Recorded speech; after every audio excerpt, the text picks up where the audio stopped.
So the RZV500R looks so similar to the Canadian version, the RZ, but there is quite a few changes in it.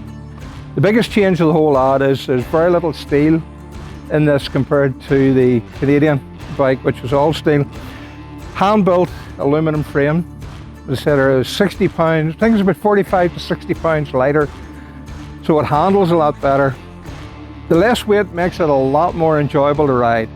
A lot of the restrictions in the standard RZ, which are easily removed, so brings it up to the same power as the Canadian RZ and the RD500 back in the UK and Europe. This one comes with a fuel gauge. It's a funny fuel gauge because whenever you turn it on, it's a temperature gauge, and then when you hit the wee button, it turns into a fuel gauge. It's a dual purpose gauge. And then the adjustable suspension is different than the Yamaha that we got here.